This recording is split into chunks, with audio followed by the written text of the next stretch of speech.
And we're here today in Carrollton, Texas to see my man Clay Mack, our biomechanical movement specialist. We've been here training with him probably since 2018. When I got down here, I brought Vert down here with me along with Ambry Thomas, and we were working with him and we stuck with him. And you know, the way he teaches DB, the way he talks about, you know, movement skills and understanding angles, getting to angles is second to none, man. And we here to show you guys a little bit of insight, give you a little bit of insight about, you know, why we train with him and, you know, how important it is to understand the movements at DB. So we're here with Clay Mack. I've been with Clay since, you know, the end of my first season, and I don't think there's a better trainer to train movement skills, not just DB skills, but the actual biomechanics of football. And I really want to come down here and let everybody see, you know, and feel, you know, why you started and why you do what you do. So I'm a kid that grew up from humble beginnings, to be honest, right? And I know that when I was growing up, we didn't have access to training, right? So as I grew up, I started to realize when I left high school and went to college, right, there's a such thing as movement efficiency, and those movement efficiencies, you know what I'm saying, kind of go into how you execute assignments. Right? Right? Exactly. And so I started being intrigued by that. My first sport, actually, when I was growing up, was boxing. That's just was the sport that was in my neighborhood because I had a boys club in my community. So I get a lot of the antics when it comes to like training. You know what I'm saying, from that stuff, right? All right. And so once I started kind of putting two and two together in regards to like my background and type of stuff we used to do as kids, whatnot, I started realizing that I need to start teaching somebody why certain things matter. Right. And I just got intrigued with it, and it just kind of flew from there, to be honest. So we're talking to Clay about, you know, what would he would do when he gets his hands on his athlete. You know, is like the bare minimum that they don't know anything. What does he teach them? And he told me that he does the eval first. He does the eval where he would see, you know, how a guy moves, how a guy backpedals, how a guy transitions, and you know.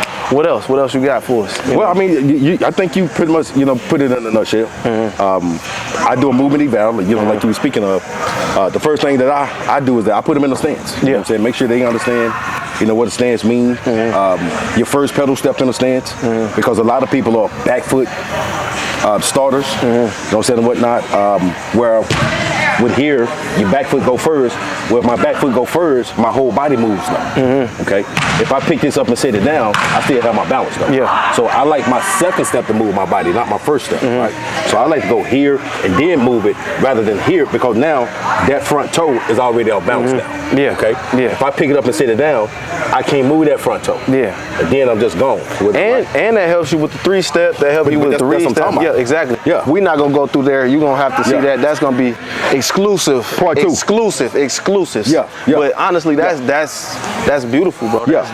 So I try to see if they understand, you know, what initiate good balance as you go, right? Because the body get worse when it comes to balance the further you go in the back pedal. The reason being because we're naturally built to be straight up and down. Okay. So as soon as you start to bend over, after a while your back start hurting or something, that's just a signal saying you need to straighten yourself back up, right? So you can imagine as we get down in the back pedal stance, we can't be in it too long, right? But that's why I also teach understanding how many steps it take you to get into your next break zone. All right. So for the NFL, 0 to 5, 5 to 10, 10, 15, 15 plus, or whatnot, right? But in amateurs, it's 0 to 7, 7 to 14, 14 plus. Okay. Absolutely. So for me, if I know that I'm sitting at 7, and I know I need to pedal 5 yards, how many steps do it take you to pedal 5 yards? A lot of guys they're not in tune with that. You know what I'm saying? It should take you anywhere from 5 to 7 steps. You know what I'm saying? Maybe 8 steps to cover 5 yards, based on who you are. You know what I'm saying? And understanding, you know, spatially, like how aware you are. You know what I'm saying? And how aware you are. Like you know what I'm saying? You have to know where you at. You like, where are my zones at? You gotta understand that too. Do I speed myself up? Do I slow myself down? Based on the football situation, low fringe, mid fringe, high fringe. What's the football situation? Right? So your FIB got to come You know what I'm saying, and play also your football IQ. And all that stuff has to play. You know what I'm saying, and whatnot, right? So we was going over it, ironically, yesterday. I keep saying yesterday, but that's what we did. We went over this yesterday. Even when you press it, right? For yesterday, you talking about the draft guys? No, I'm talking about just some guys we just had. Guys you had, okay, yeah, so, okay. A couple of NFL and CFL guys, whatnot. Your press technique, first off, I know a lot of people like to kind of hone in on a particular technique, you know, whether it's per step and an inch and a motor and whatever they like to do. But for me, I say, man, learn as much of that shit as you can. Absolutely. And the reason being because, absolutely, bro, you, especially on the level that y'all play on, bro, you might see 4 or 5 receivers in the game. You know what I'm saying? Based on if they condense it, if they wiggle waggle motion, they you know what I'm saying, or some kind of bunt sets or whatever the case may be, or just he on your side now. Yeah. Or the scheme might permit it. The scheme says this is what we want from you. Thank you. You know what I'm saying? It might be a matchup thing based on the scheme. Yeah. Also, you know what I'm saying, and whatnot, right? So, but the problem is this, and we talked about this earlier as far as DNA. All 4 or 5 of them guys, or 3 or 4 of them guys, got different DNA. Yep. You know what I'm saying, and whatnot, right? He's a burner. He's a possession guy. He's a height guy. You know what I'm saying? He's a smaller, twitchy guy. He's turping to somebody. You know what I'm saying, and whatnot. So you can't do the same thing on everybody. You know what I'm saying? So you truly need a bag. Some people say that as a cliche. Oh, that's real. You know what I'm saying? You got to have a tool bag, bro. I mean, you really got to have it. So I like guys to know how to inch, motor, per step. There you go. Per step to an inch, per step to a motor. There we talking. Watch this. Inch to a per step, motor to a per step. You know what I'm saying? All right, yo, those are combo techniques. Yeah. You know what I'm saying? But what's crazy is a lot of people in the pros don't even get that specific. You feel what I'm saying? Like that. Absolutely. And the more techniques, I tell guys all the time, the more you know, bro, the more versatile you are, the easier it is to stay in the league, bro. You know what I'm saying? And on top of that, when teams are scouting you week to week, as personally, let the days of the week run out before the game come, before they actually get a fix on who you are. You see what I'm saying? If you're an inch guy, man, I can watch you for an hour and just know you're an inch guy. You ain't doing nothing else, right? But if you inch, and then you motor, and then you inch to a motor, and then you motor to an inch, and then you inch to a per step, and then you motor to a per step, and then you quick jam, and then you fake quick jam, and then you press and bell him, you know what I'm saying, and whatnot, right? Or you retract jam, like you bail for a couple of steps, and then you come back and get him, you know what I'm saying, and whatnot, right? No, I just named off about 10 of them at least. Man, I want somebody to be going crazy trying to figure out my DB. Like say, man, hey man, it's 15 minutes for game time, man. I'm still trying to figure out what technique he like. Yeah. And I think the game. I think the game. You too late. I think the game is. Brady, too late. I think the game is moving faster than the techniques are evolving. You see what I'm saying? Like receivers nowadays, bro. Air, you get 6'2", 6'3" guy that's twitchy. I'm trying to but tell when you got a 6'3" guy, you know, decades ago, they was just going up. You know what I'm saying? Or a straight line.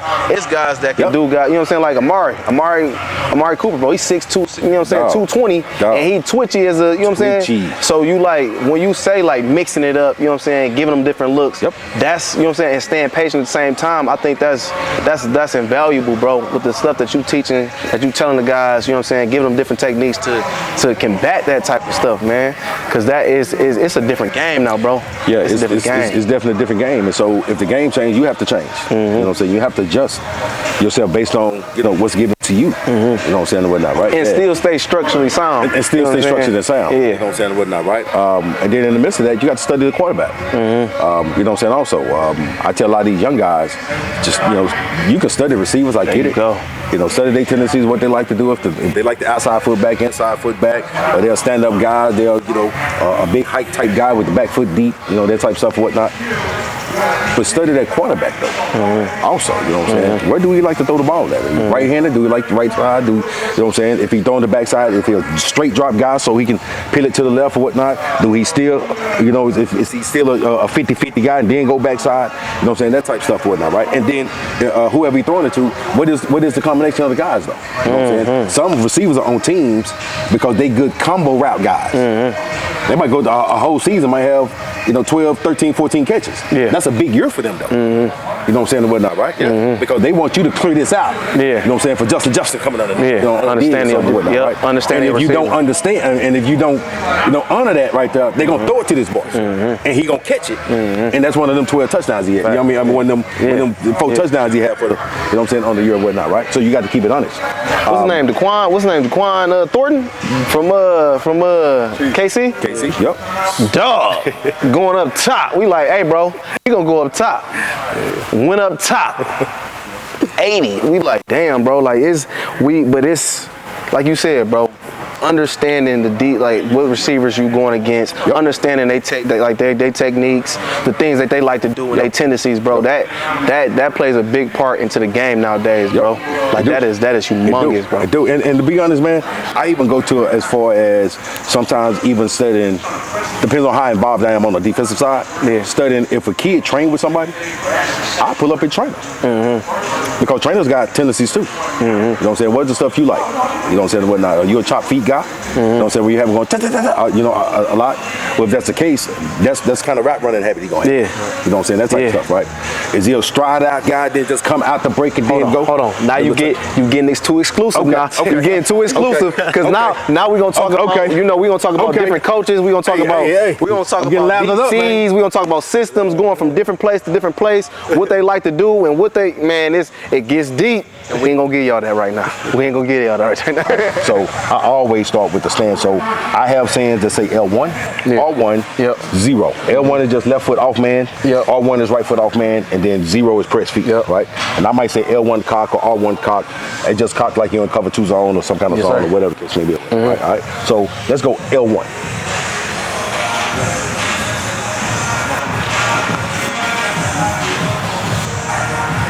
Okay. Now, for me, I would want more of this.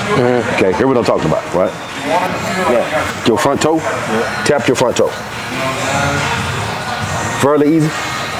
Fairly? Right? Okay. So now watch this, stand up. Okay, now, watch this. Now, tap your front toe. What did you have to do to tap your front toe though? What did your body have to do? Had to rock backwards on to tap? Yeah. So that tells me that anytime that you can tap your front toe, you're off balance there. Okay? All right. So to get it back in balance, now, you're back in the same stance you were just in. Okay? To get this in balance, do that. Now, watch this. Butt up a little bit. Okay? Now, put that chest over that toe. And you notice the toe smashed down now. Okay? Now, try to tap the front toe now. You can't. Okay? You making yourself tap it, but you can't actually tap it. Because your chest is over your toe. Now, how you can check it also? With both of your hands, dive down to the front of your toe. Bingo. Now, watch this. All right. Now, place your hands on the side of your knees. Now, look up. Bingo. Now, make sure your toe through your heel. So bag your back foot up some. There you go. Now, when you back that up, your body went backwards. So now you have to readjust. There you go. Now, last thing I like to do in my stance is what we call locking out. So, lock out. Okay? The thing you're doing is bringing that front knee in some, not all the way. Okay, there you go. About right there. Yeah, you good about right there. Now chest over that toe. The reason I like the butt up, a lot of trainers and a lot of coaches like your butt down in your stance. I don't, because once you start to pedal, your butt naturally drops. Okay? So watch this. With that back foot, pick it up and set it down. Now take your next step. Stop. See, your butt done drop. You see what I'm saying? So when your butt drop, your upper body comes up. Okay? Because you wasn't this high in your stance though. Right. Okay? All right. Up. Now, another thing too. What I like to do is what I call mannerisms, right? Which is walking to the stance, right? Because if I'm here, if I know I need to get in my stance here, I want to start getting into my stance right now. So start getting into it right now. There we go, on down. There you go. Now, lock out. Bingo. Now, dive down to the front toe. Now, back up. Bingo. Butt up again. Bingo. Chest forward just to her. Right there. That's how you should be. Fingertips should be even with the side of your knees. There you go. The leg that's back. The leg that's back, this hand here can be right here in space. If it weren't for this knee, your hand should be able to clap. That will make it look natural. Good. Up. Back. There you go. Up. R1 now.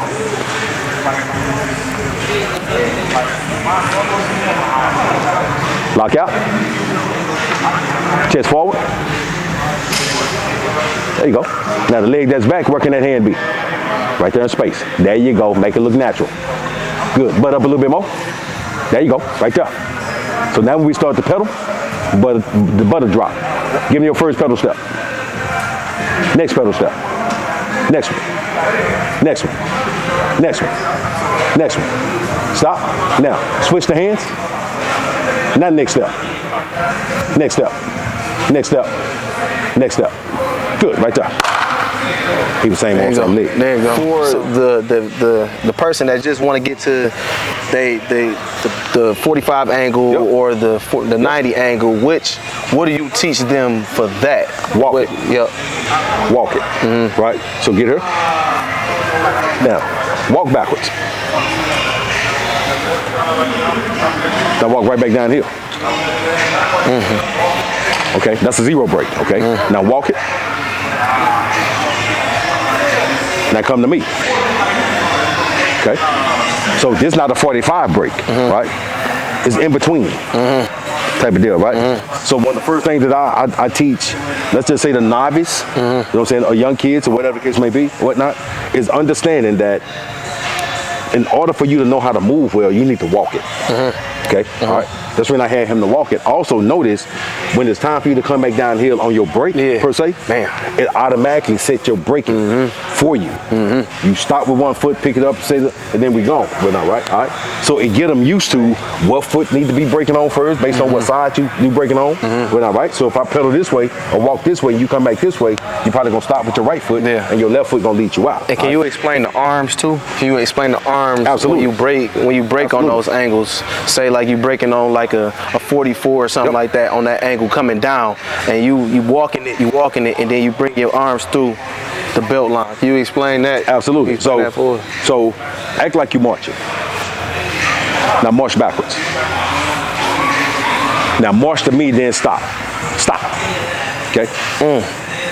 This hand right here and this foot over here, it's called kinetics, right?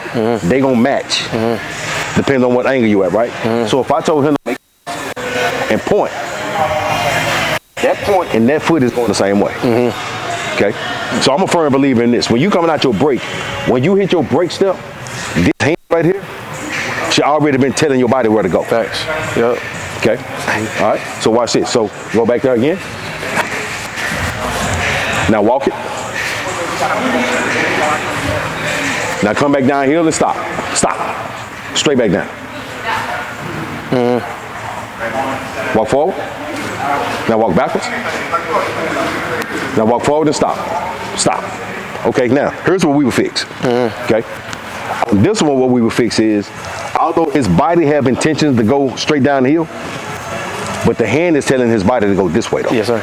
So they fighting with each other, right? The only thing I gotta do is, because that's where you're going. Okay? And for little kids, like little young kids, how I teach them, whatever direction you about to go in, watch this. Flip that over, just like that. What comes out of that for little kids? Spider-Man. Spider-Man. You know what I'm saying? All right. If you the bad guy for Spider-Man, that's where it's going. If that's the bad guy, that's where it's going. All right. But for older guys, all thing I gotta do is point in your direction. Okay? So wherever you're going, just point it. Okay? Let's go again. Yep, act like you're marching. There you go. Now just march back down here. Okay? Now act like you're marching again. Now march to me. Look where the hand had to point to, right? All right. So that's one of the techniques that I use in regards to breaking. Now, also, jog in place. There you go. Now, jog backwards. Now, jog forward. That's breaking fundamentals. Okay? Just breaking fundamentals. Okay? The jog. And what I do in that case, I give them like a rep count. Yeah. You know what I'm saying? Like, in other words, let me do this right here. I might go 3 on this side, so I might go here, and then whop, boom. That's 1 off that one, 2, 3, so they can know exactly how to control that particular break. If not, you'll have one break here on that foot, the next one here on that foot, and then the next one might be, control it. Now 3 on the left side, whop, bing. And then, all right, here, whop, bing. So sometimes I do the pause breaks also, because the pause will tell you when you pause here, when you sit this foot here down, that toe and that toe should be separate. Sometimes they go here and then they bring this foot and that's a 0 break. Yeah. All right. I don't want 0 breaking. Yeah. So for young kids, I make sure that they go here and then I might pause them here and say just have them to go foot down. Here, boom, boom, boom, pause, foot down, boom. So they can understand that this foot here is supposed to go in front of them. You know what I'm saying? So that's just another technique that I use in regards to like breaking fundamentals also. Okay. Yeah, that's good stuff, bro. Can you talk about, transitioning in the breaks? Like a transition when you open up back and you absolutely. You know what I'm saying? You cross over running. So what's the mechanics for that? So here's what I see a lot. Okay. I see guys pedaling. And then once they're open with their arms out, with their hands wide, and that's how they'll get to going and they'll drop their shoulder. But then look how they running though. You know what I'm saying? More like a windshield wiper, without, right? All right. I don't like that. Because if I walk backwards and if I turn to open, look where my arms are. Yeah. They just natural. Yeah. Right? And then I'm just gone. Okay? All right. So that's how I like to teach it. But here's the catch. If I'm pedaling, most guys are taught to throw the elbow to open up. But when you throw the elbow, that don't open you up though. Nah. Okay. Actually, when you throw the elbow, it pulls your body. Okay. What I would like to do is, what I like to teach is wrap the elbow around your back, which is going to open up your upper body. So if I wrap it, now my backside hand is that I can bring it through my waistline. Bring it through my waistline to my opposite hip, and then let this hand here tell me where to go. So I'll be here, wrap, that's where I'm going, let that hand tell me where to go, and then pull myself on through and I'm gone. Yeah. And it automatically fixes your arms. Okay, now also, in regards to the shoulder, okay, I like to bring my hand through the waistline, because if you bring it through the waistline, it's gonna automatically set the shoulder. Put it down, yep. Automatically set the shoulder, okay? So, come here. So, get in from the side. Now, then I want you to do, put your right foot forward. And then here's what we're gonna do. We're gonna wrap and bring this through the waistline. And stop. So as you can see, that shoulder here is lower than this shoulder. Okay? So now if you keep it here, and now you just walk, act like, there you go. And then now you stop and have to come back this way. You never had to transition the shoulder. Right? Because you sit it on the open, right? So here, wrap, bring it through. I'm gone, okay? Now if I have to stop and go back this way, I can go. Either way I need to, without have to shift the shoulder. Okay? All right? So bring it through my waistline. Yeah. Sets the shoulder. Yeah. Okay? So let's do that one more time. Act like you're pedaling. Now go backwards a little bit. Open. Bingo. That's what I need right there. Bingo. Now you're ready to drive back downhill. Okay? Yes, sir. Yep. Yes, sir. So that's what I like on my transition. Can you talk about the feet too with the transition? Can you talk about where you want their feet when they transitioning, even going up to transition, going up, and then when they coming down the break? Yep. So for me, we get right there right quick.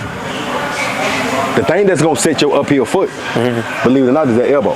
So maybe we're talking about throwing it compared to wrapping it. Okay. So if I got my right foot up, because that's the foot, it's gonna be up when I start to transition. When I wrap here, it's gonna automatically bring this foot where I need to be. Okay. When I wrap. So if I'm pedaling here, when I wrap, boom, bring this through. See, when I wrap and this foot here sit here, this foot got his own lane now. Okay. All right. If not, if I just throw it, if this foot here don't open up like it's supposed to, now either I'm gonna have to step over myself, or I'm gonna step off my lane because I didn't allow my uphill foot to create a lane for my back, foot. All right. You know what I'm saying? So that's pretty much how I open up and do that. Now, here's another thing. Let's say if I'm pedaling here, if I'm running here, and then I stop and have to go back inside like on a dig or something. Right? I need to open up here.